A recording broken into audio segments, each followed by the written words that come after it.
Judge John Roberts sat confidently at the front of the packed auditorium, the nation watching live. It wasn't often that a Hollywood icon like Denzel Washington was brought into a legal hearing, but today was different. Denzel, always known for his poise on screen, stood calmly beside his legal counsel, his hands clasped gently. Roberts, with a faint smirk, leaned forward on the microphone. "Mr. Washington, do you understand why you're here today?" The camera zoomed in as Denzel gave a respectful nod, his eyes steady but alert. This was not a movie scene, but Denzel was ready. Roberts, sensing the public tension, tried to keep control of the room. "It's one thing to play a lawyer in a film, Mr. Washington, but quite another to walk into this courtroom and challenge the court itself." A ripple of laughter spread across the room, but Denzel didn't flinch. Calmly, he leaned into his microphone. "Your Honor, I came today prepared not as an actor, but as a citizen who understands his rights." His voice was calm,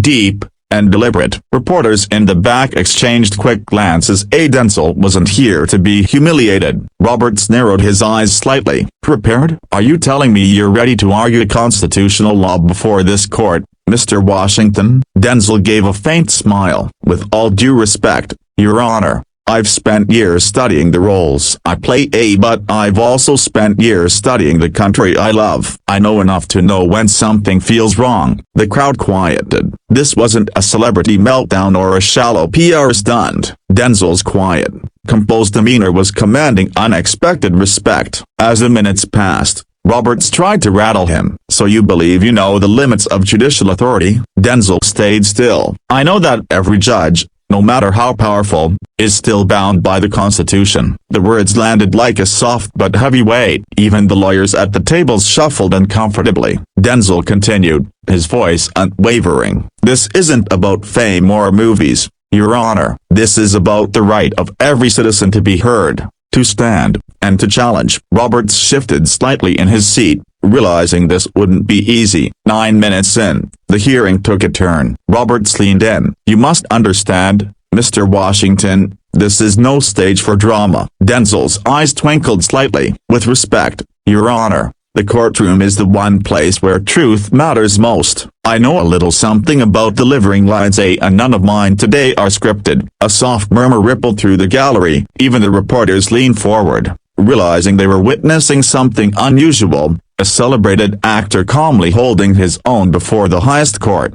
Roberts sighed quietly, flipping through the notes before him. "Very well, Mr. Washington. Since you insist, tell this court, what, exactly, is your legal argument?" Denzel exhaled slowly, his voice calm and measured. "Your Honor, my argument is simple. Due process is not a privilege reserved for the powerful. It belongs to every American. When that process is rushed or shaped for convenience, it ceases to be justice." The courtroom fell silent. For a moment, it wasn't about celebrity, it was about principle. The judge frowned slightly. "And you believe that's what's happened here?" Denzel nodded gently. "Yes, Your Honor. Decisions made without proper review, without hearing all voices, risk undermining the very foundation we stand on." Roberts tapped his fingers thoughtfully, realizing Denzel wasn't improvising or speaking emotionally. He was building a case, piece by piece. Behind him, Denzel's legal team watched silently,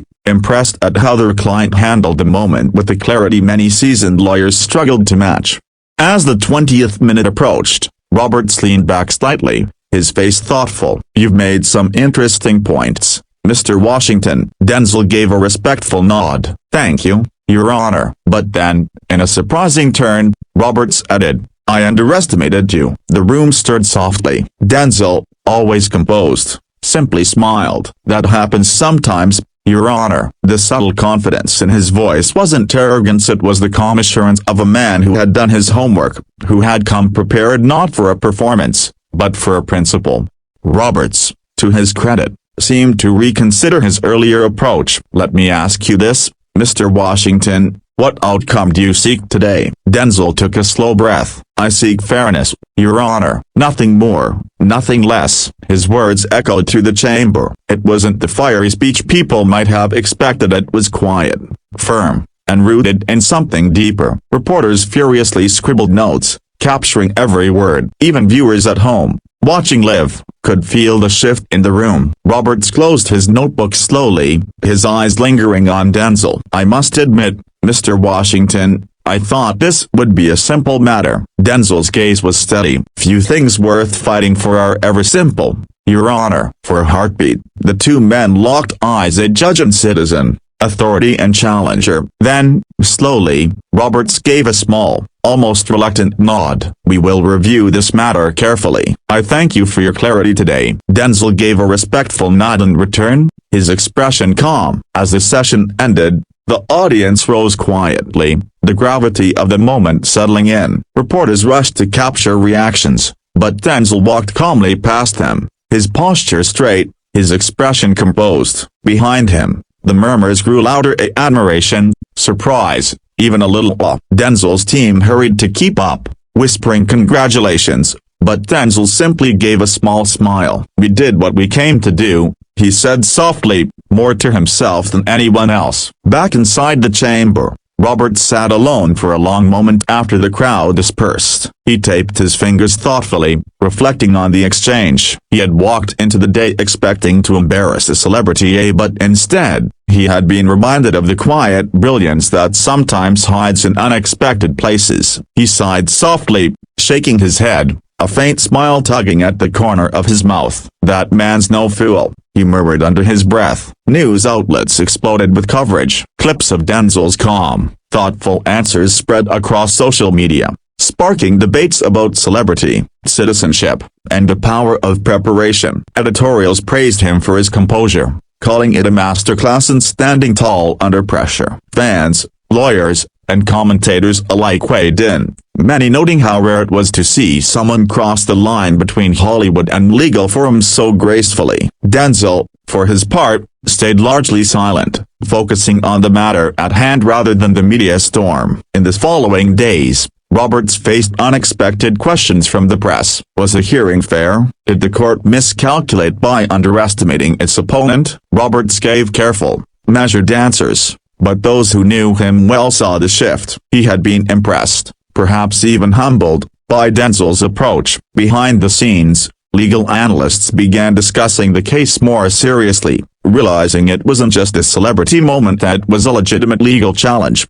Denzel, meanwhile, continued his usual work, showing up on set, attending charity events, quietly engaging with legal advisors. To those who asked, he gave the same answer: "It's not about me, it's about fairness." He resisted interviews, refused to gloat, and avoided the easy temptation to turn the moment into a personal victory lap. Instead, he focused on the principle at stake, determined to let the legal process play out properly. The weeks passed, and the court eventually issued a statement, acknowledging the complexity of the issue raised. Roberts, in particular, emphasized the importance of treating every citizen with respect, regardless of background. Behind closed doors, colleagues whispered that Denzel's appearance had left a mark, a reminder that brilliance doesn't always come wrapped in legal degrees or black robes. Sometimes, it comes in the form of a man who understands the weight of words and the power of preparation. As Denzel reflected on the experience, he felt a deep sense of peace, not because he had won or lost, but because he had stood for what mattered. He knew the cameras would eventually move on, the headlines would fade, and the public would turn its attention to the next big story. But for him, the memory would remain, a moment when he stepped beyond the stage, beyond the script, and spoke with a voice entirely his own. Roberts, too, carried the memory forward. He told colleagues quietly that the hearing had taught him a valuable lesson, about humility, about listening, and about the unexpected places where wisdom can appear. He admitted, sometimes with a faint smile, that he had walked into the room ready to deliver a lesson, but had walked out having received one instead. It was, he reflected, a rare and important experience. The legal community buzzed for months afterward, referencing the encounter and conferences, classrooms, and discussions. Professors pointed to it as an example of civic engagement, of how preparation and principle can challenge even the most powerful institutions. Denzel's name became shorthand in some circles for the kind of quiet brilliance that can shift conversations without shouting, without spectacle, simply by standing firm. And so, Life moved on. Denzel returned to his craft, Roberts continued his judicial duties, and the world kept turning. But in the quiet corners of the legal world, the memory lingered. A moment when a judge underestimated a man, only to discover his unexpected brilliance. And for those who watched closely, it was a reminder that the line between fame and substance is thinner than we think, and that sometimes, the most powerful voices are the ones we never saw coming.